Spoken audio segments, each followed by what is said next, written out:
Welcome to the Power of Love, sponsored by the D.D. Jackson Foundation, where we shine a light on loss and grief and how it impacts our lives. We are here to provide hope, resources, and a community so no one feels alone in their grief. I am TJ Jackson, and with me I have my eldest brother, Taj Jackson. Hello. That's it? Yeah. I was it's kind of interesting. I was noticing that I'm extremely purple and you're like yellow. So like we're not the same shade at all in Well, color. let me finish this intro. Okay. We are live. We are live on the Power of Love show. So if you're watching us right now, thank you for joining us. We have a great show lined up. One that I'm very excited about. One that I think is incredibly important for really all of us, but for some of us, incredibly important and will be incredibly comforting. But before we speak more about what today's show is about, we have to do our disclaimer. We are not licensed therapists. We are just ordinary people who've experienced loss in our lives. We've been impacted by it and we've learned from it. And we like to share our opinions and what we've learned in an attempt to help you overcome whatever it is you are going through. Saying that if you need professional help, we urge you to seek it and to find it. Do not just rely on us. Taj, normally we go over the week, but again, I think we can now just start getting into the shows. Yeah, because they're going to be shorter. Yeah. If you're okay with that. I mean, yeah, I'm fine. I'm tired of hearing how nothing happened in your week. It wasn't like you were giving me great feedback, so I felt we should just go into our show if that's fine with you. Yes, let's do it. I know you don't care. Okay, so like I said earlier, this to me is a show I'm incredibly excited for and happy we are doing. When we started DDJF 5 years ago, it was for the goal was to have guests like we're having and to open up conversations for anyone out there who is suffering or dealing with grief because of a loss of a loved one. DDJF obviously talks about all types of loss, but I know Taj can relate to this like I can and like our guest can. There's nothing like losing a significant person, whether it's a parent, a spouse, a child. To me, those three categories are like nothing else one will experience in life. And in the case of our guests, on today's show, we're going to welcome a mother. She's also a real estate agent, a writer, an actor, and a recent widow, Mia Capanna. Her husband, Mia's husband, was 43 years old, Henry. Last year, after a year-long battle with pancreatic cancer, lost his life. And so before we bring Mia on, I want the world to know what Henry also meant to my family, my brothers, and our community, our Buckley community, our school community. Henry was like this big central figure for all of us. And it still shakes me thinking how he's not with us. But again, I'm kind of lost for words because it's tough because I'm so close to the situation, but I want to still be proper and professional. So I'm going to try. And Todd, you can step in whenever you want. No, I mean, you said it best. You know, Henry, even though he was younger than I was, he was like an older brother. He was someone I looked up to, someone that in my filmmaking / TV career, in terms of wanting to be a director, I looked up to him and he always inspired me, always made me feel like I can do it. The Power of Love show in general and just the DDJF, the charity wouldn't have happened if it wasn't for Henry because we created it on Henry's show and Henry gave the green light for that. So, you know, we're internally grateful because it's something that this man allowed us to do and because he knew us and believed in us. And so, you know, and let me just clarify that a bit. Let me just clarify that a bit. Henry was an executive producer for our Jackson's Next Generation show that was on Lifetime. And I think my brothers can speak to this, but I always like to say what I personally feel. But I wouldn't have felt comfortable going with anyone else, Mhm. because Henry was someone that was, in that field, in the reality show kind of field. But we always were hesitant to do shows because we got so many offers, but we wanted to make sure it was done right. And if it wasn't for Henry, there wouldn't have been that family aspect, that love aspect that he knew was so important to us. So it was like a big protector for Yeah. our family. Yeah. Um, And and he fought every day for it too with the yeah, networks. yeah. Yeah. So anyway, that's Henry, and like I said, it's going to be a tough show for us because we're personal, and he's like Taj said, a big brother not only to him, but I'm many years younger, and I felt that same way. Yeah.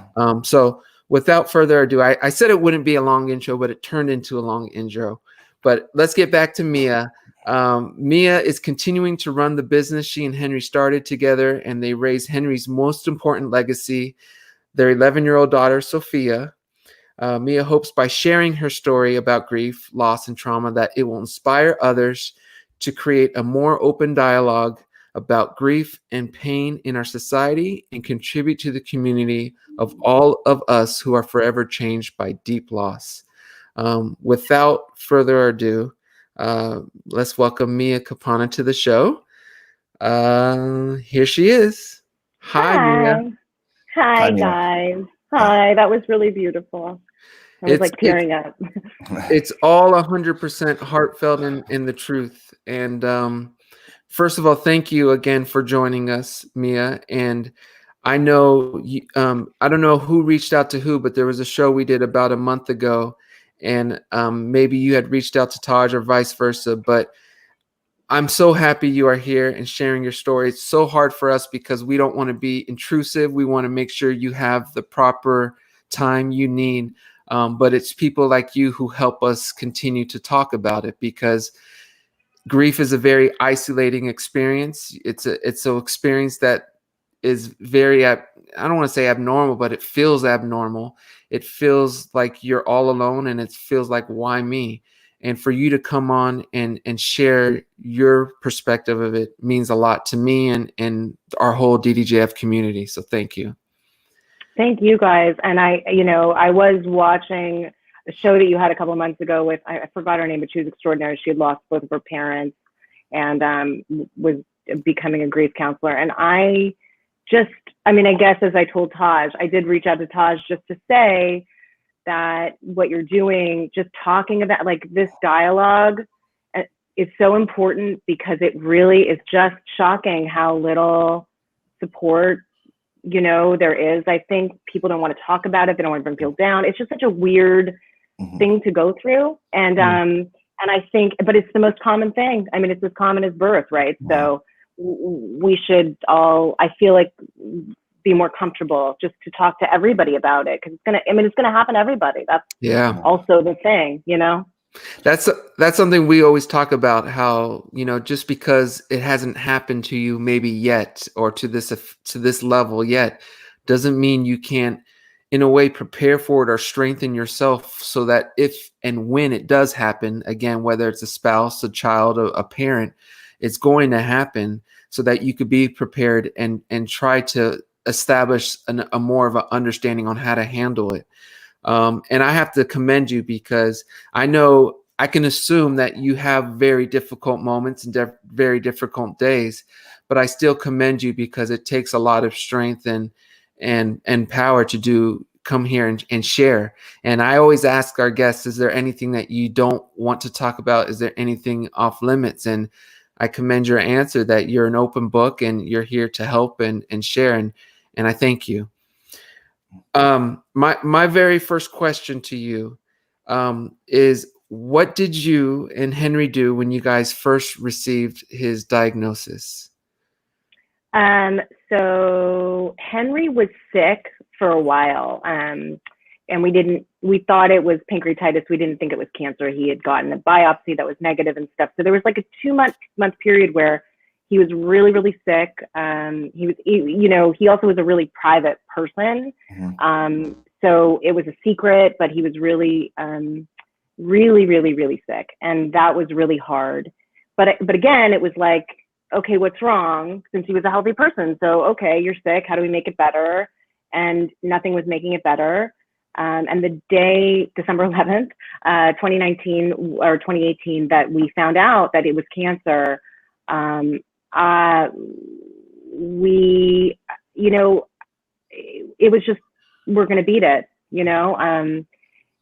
I didn't know anything about it. I went online, I looked it up, which was a mistake. You know, it's a cancer with a 9% survival rate.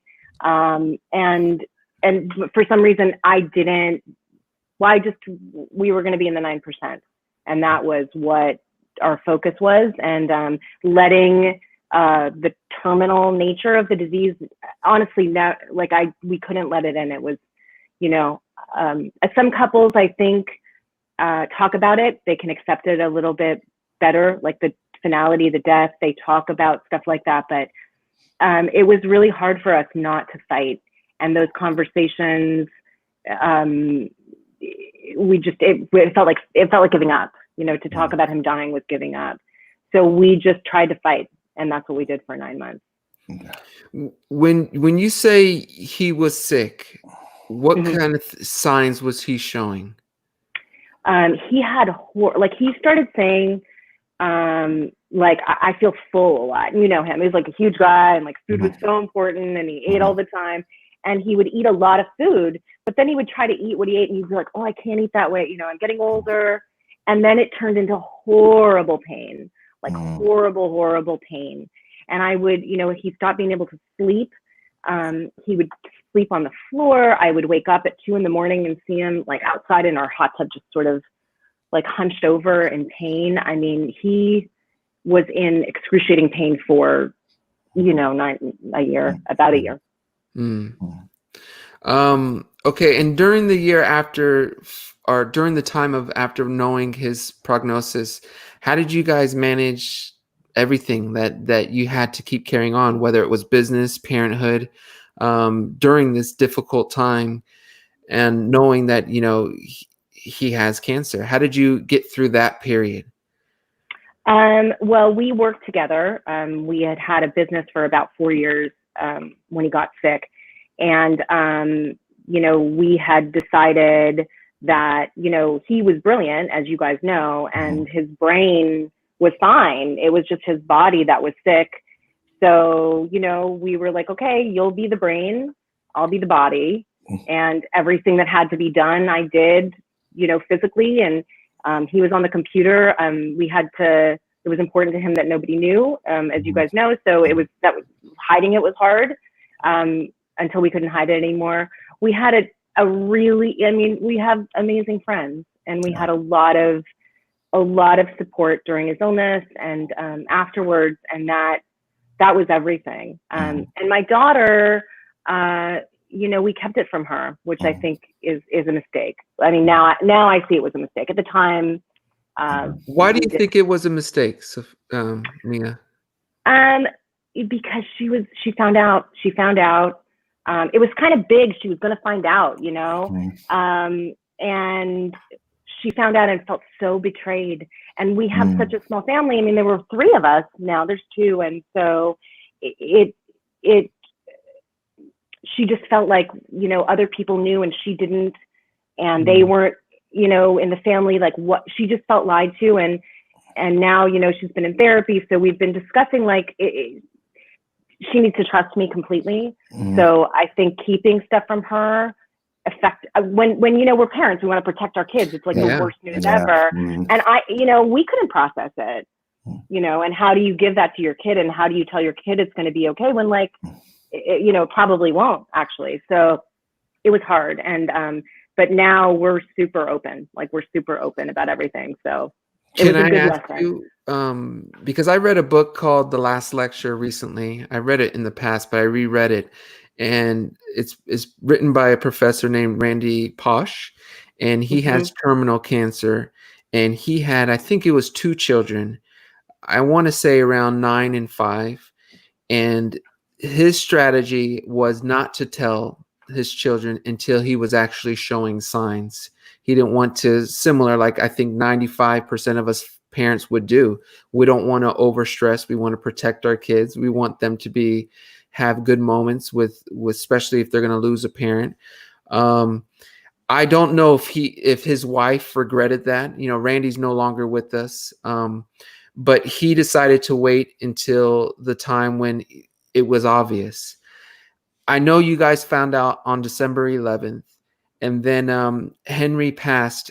How much longer after that date? September 26th. So he passed roughly 9.5 months later. How Yeah. long was it until you did tell Sophia, or when you guys did open up to other family members or friends about it? Well, we told a really close circle of people immediately. And,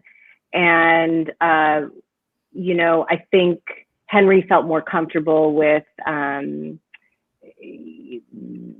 well, I felt more comfortable than Henry, you know, with letting people know. So as he became more comfortable, sort of letting other people know, I did, you know, and then this person would find out. It's like, we can't tell this person without this person. You know, it's like a party. Like it's a terrible analogy. It's not at all like a party, but you know what I mean? You know what I mean?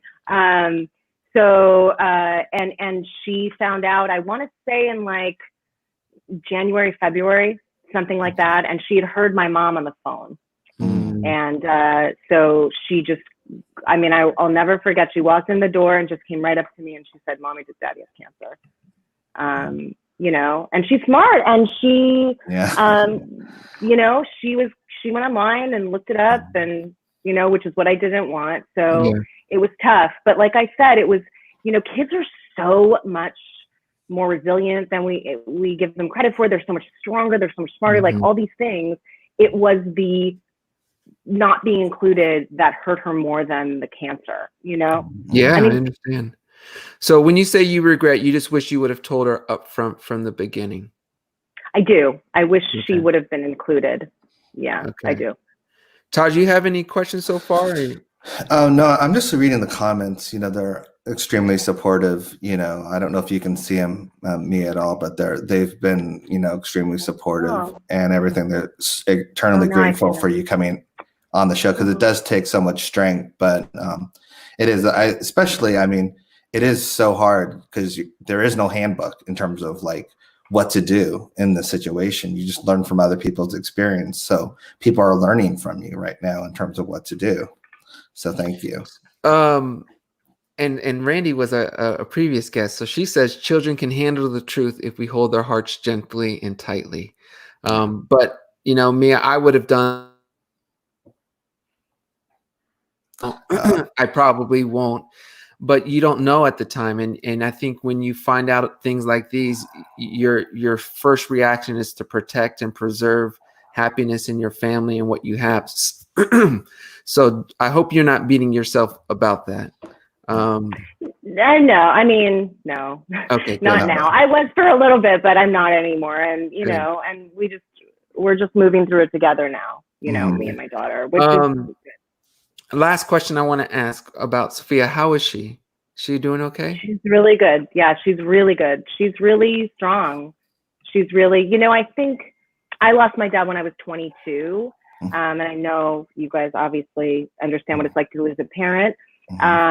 You're never ready ever for that. And I think it's weird though. I think when you're little, you know, she misses him, but it's like, you know, when you cry for her, like when I cry for her, I'm an adult. Like, so I know all the things that come that she'll miss. And it's kind of wrapped up in that too.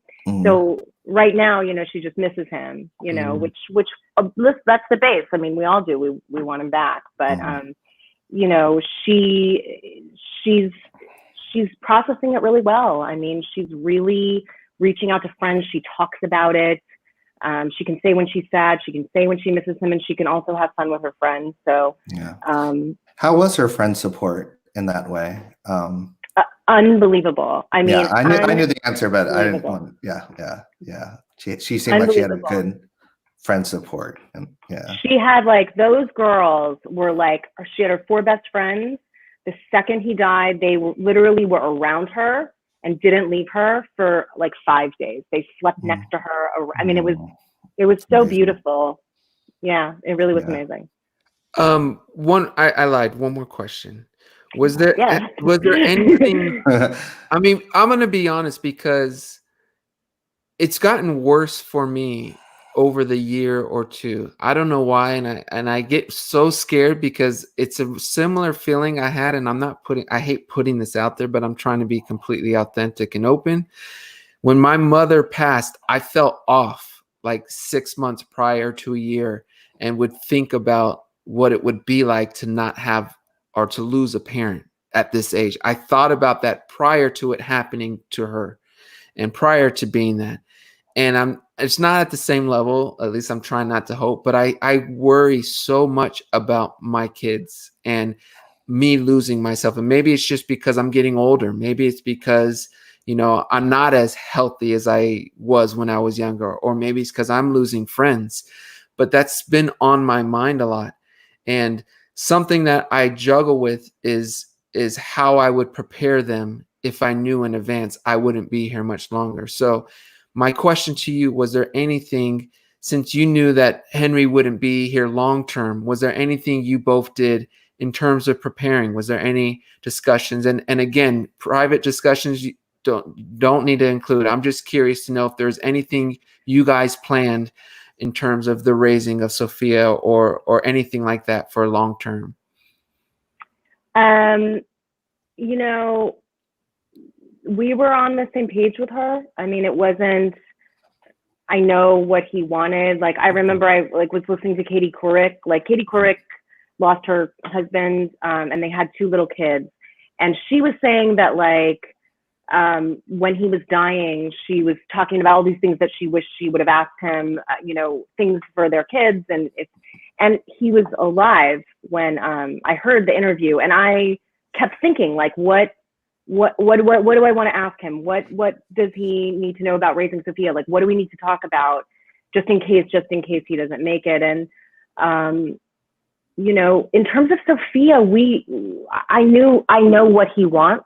Mm-hmm. I mean, he just, ultimately it was about love and he loved her more than anything.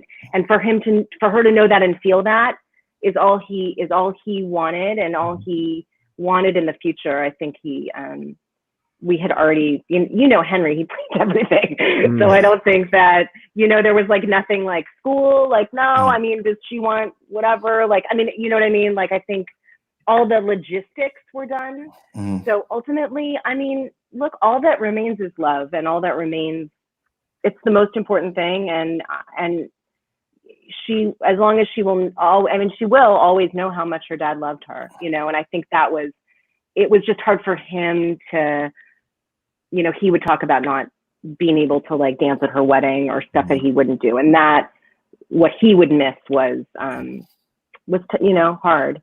Yeah. But we didn't, it's weird because I think I would have said to you, well, I definitely would have, and I would have said this and that. And you're in the situation and I couldn't think about him dying. I mean, I don't know how else to say it. I just couldn't make those plans. Like, I had to be like, no, because we could be talking about how you're healing. I mean, it was my own defense mechanism, it wasn't. Mia, what did you rely on in terms of support and strength for yourself? Well, therapy, which is great. I just started a grief group, which has been helpful for other people, similar young widows, similar grief groups. And there's an online community that's really awesome called the Hot Young Widows Club, that I really related to and like. Yeah. And, I also think that, and I don't know if you guys experienced this too, I was looking for, I think there's a choice, when something really terrible happens. And I think you can say, I saw all these other, if you go on Facebook and type in widow, like you go into these rooms, and there are some of those rooms where, I mean, the suicide rate is crazy with widows and widowers in the first year. I mean, it's really crazy. So there are people that cannot let go. I mean, they've made sheets of the faces of their, and I'm not judging any of this, by the way, all of this, everything has to do whatever they do, literally. But for me, I think, there are ways there are people that like are kind of mentors, that you read books and you go, I want to grieve like that. Like this, happened to this, all these catastrophic things happen to this person, but they have wisdom and they're helping people. You know, I would like to learn from that person. You know what I mean? So for me, it's moving toward that, not moving on, but moving through, with an awareness and an understanding and sort of the courage to be changed by the trauma, by the loss, by the absence of it. And you said was it a Facebook group, Hot Young Widows Club? I love that name. No, I know they're great. And the woman that started it, there's two women. Her name is Nora McInerney. She's wonderful. You guys should have her on. She's so great. But she just talks about grief. She's got her own, you know, bout with it. But it's it's hotyoungwidowsclub.com. And then they also vet you. So you have to, you know, so you're not, there's a lot of, you know, terrible people that take advantage of people. Yeah. So you have to like get, you know, do a death certificate, stuff like that. To get vetted. To make sure that you're not prying or preying on. Exactly. Yeah. Exactly. Was there any books or movies or anything that helped you as well? There's a woman named Megan Devine, and she wrote a book called It's Okay That You're Not Okay. I think that's what it's called. And she just spoke really plainly, and I liked what she said. Nora McInerney has a couple books. One of them is called The Hot Young Widows Club that was a great book also for not just because it's our grief, right? But then it's also the people around us who have to support our grief. And I don't think people know how to do that even when they want to. So I feel like we need to start to understand what we need and then teach the people that we love how to support us. And so that's a lot of the books I've been reading have been helping with that too. Me understanding, like, you know, whatever, like all the things, like everything happens for a reason, all these things that we hear, which is like not helpful, whatever. But what is helpful, how to have the courage to hold somebody's hand and witness their pain and walk with them through it and really be a strength, you know. Janine wants to know, how were the first months after your loss and how is it different from the feeling now?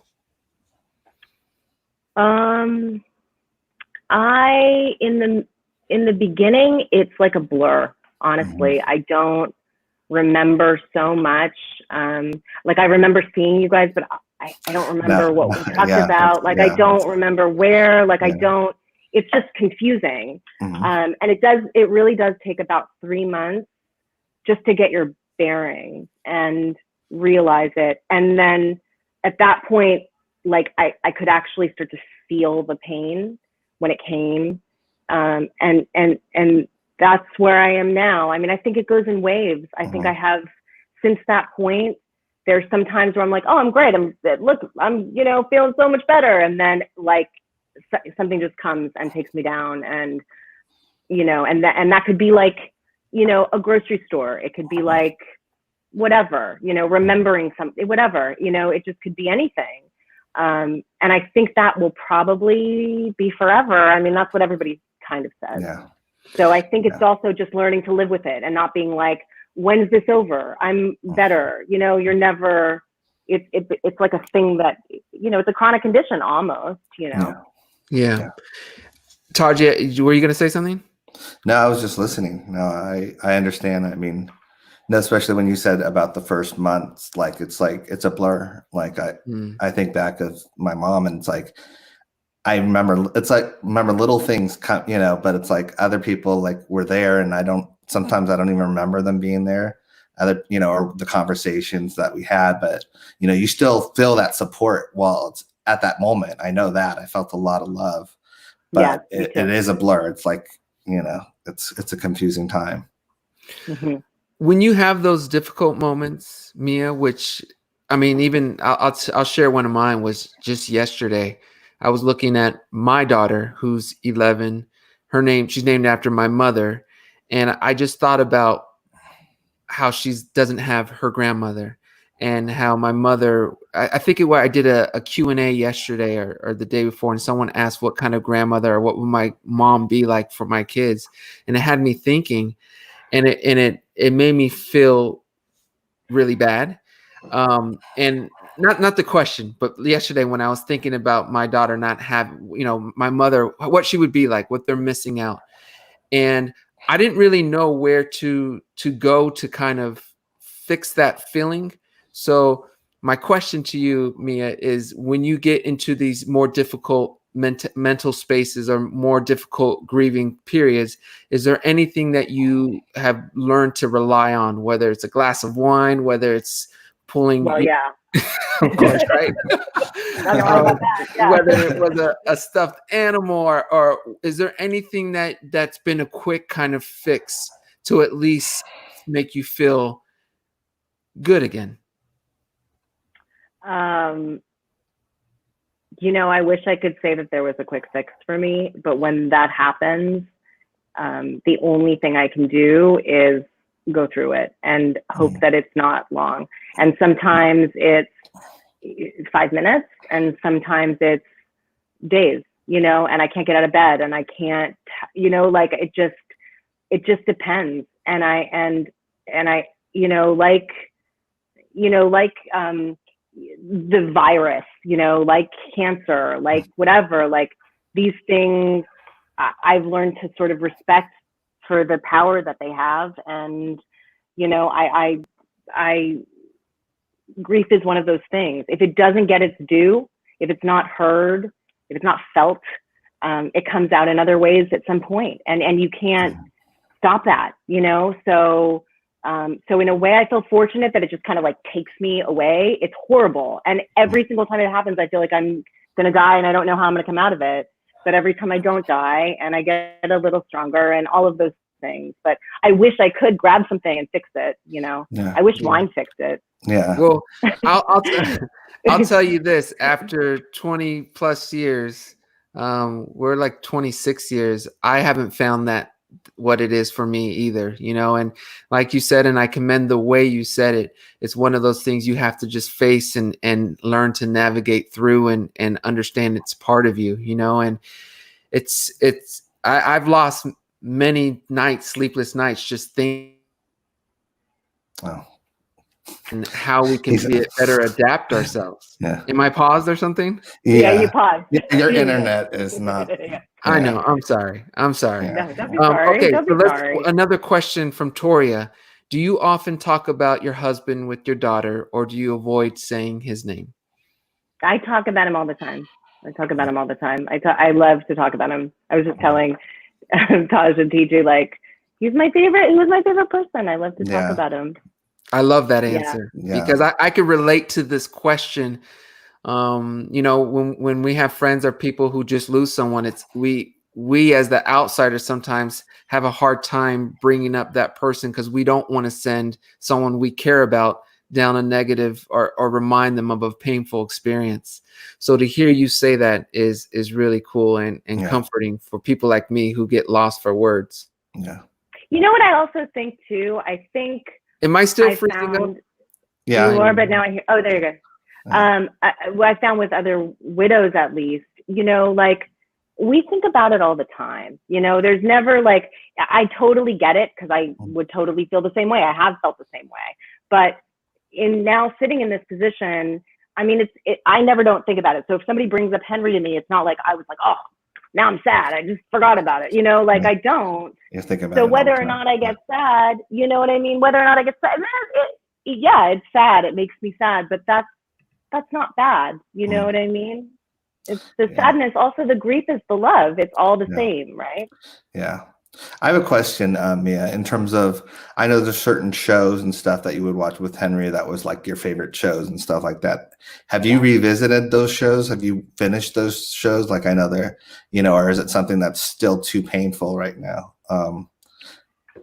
I know with my uncle, for instance, like we love Three Stooges. I was the biggest Three Stooges fan. I can't watch Three Stooges right now. Like it's something that even today, like I don't watch them. As I think it's been like a decade since I've watched a Three Stooges episode, and it's just like, that was something that I love to do every day, or at least, and so I have them on, around the house still, like statues and stuff like that. But in terms of watching them, because that was something I did with him a lot, and hearing his laugh and all that stuff or talk about it. So I was wondering, because I know, Breaking Bad was one of the big shows and stuff. And It's funny. El Camino came out, and I asked you one time, did you see it? And you said not yet or whatever. Like, so I was wondering, is that something that's right. hard for you? Yeah, Breaking Bad, actually, I don't think I could watch right now. Yeah. Yeah. Now that you say it, no. Yeah. Certain things are too hard. We were watching Succession, like he loved Succession, and we watched it together, and it was appointment television, and he died like two episodes before the season finale, which was so annoying, because he loved it, and I wanted him to see it, and I tried to watch it, and I pushed through it, but I can't tell you what it was about. So I just think it depends on the thing, and it depends on my mood. Yeah. I mean, sometimes all I want to do is look at pictures, and I still haven't cleaned out his closet. Like, I'm gonna have to do that, but sometimes all I want is his stuff and him, and sometimes I need to go to work, and I need to like put that away for a second or do something else, so it does take some managing sometimes, actually. But Sue wants to know, does grief just hit you when you are doing something just normal? Totally. Totally. Yeah. Oh my God. All the time, because there's just so many memories, I mean, my husband and I were together for 17 years, and the last time I was without him, I was 26, and I'm 44, and it's like, I don't know who I am yet without that. And so all the things you do, driving this place, and you remember this memory, or, I mean, just think about all the things you do with your person, and everything reminds you of them. So everything. Casey wants to know, is there a song that reminds you of him that you can't listen to now? No, I mean, for some reason there are songs that remind me of him, but like it sometimes feels good to cry and be sad. So I do listen to them. Let's see, what else do we have? Do we ask this one? Does your daughter ever ask questions? I don't know. She does all the time. All the time. Okay. And I tell her honestly now everything. Okay, good. Yeah. Mia, your strength, and again, I can assume that you're not always feeling courageous, brave, and strong, but I have to commend you, because your strength and your openness is not only amazing to me, but I appreciate what you're doing, because you're helping so many out there who may not have that strength and courageous and that braveness to speak up. And so I can't commend you enough, and thank you enough for joining us. Thank you, teacher. We're going to wrap up, but I do have one question, or something I usually tell my guests, which I don't think I told you. No, you didn't. I know I messed up, but we like to give our guests a good 30 seconds to a minute to talk about whatever they want to talk about. So it could be what you're into, a book you like, it could be what show you like, a movie, it could be anything you want, whatever you want to talk about, 30 seconds to a minute. And of course, for you, if you want more time, you take it. You're so nice. I won't need more time. Honestly, this is like, I wish I had some, I mean, I want to talk about like the collective grief of the nation. And I want to talk about how we're all grieving. And I think the world, everybody's crying out for something, and we are pandemic, racial unrest, all of it. I feel like we as a society, whether or not you have an immediate, like somebody's dying or whatever, like all of us are feeling the loss of what used to be, the loss of the lives we had before the pandemic, the loss of what we understood society to be before we started, there's a revolution. So like, I feel that we're all hopefully can come together, and hopefully can all talk to each other about everything. And that if we're all coming from a good place, and if we're all, the people that have been affected by grief if you see, you know, people angry, because Mhm. anger is grief too. Mhm. I mean, that we can, if you've experienced this kind of pain, like if we can connect with people on that level, Yeah. on a level of compassion, that's how we communicate. And I think that the ones of us that have experienced that kind of pain are more, I will say that too, are more sort of able to, you know. And there's an incredible interview that did help me a great deal between Stephen Colbert and Anderson Cooper. It's like 20 minutes long. I don't know if you've talked about it before, but it's such a beautiful discussion on grief. And they discuss that too, how if nothing else, grief, you know, taught us all to another part of the experience of being human. And that in that depth of being human, and it's not pleasant, it's very painful, but what we can do with it is talk to others who are in pain in a way that we couldn't before. And that's what I hope I can do, and I hope other people too can do it. Well said. Yeah. Taj, anything else you want to add before we close? No.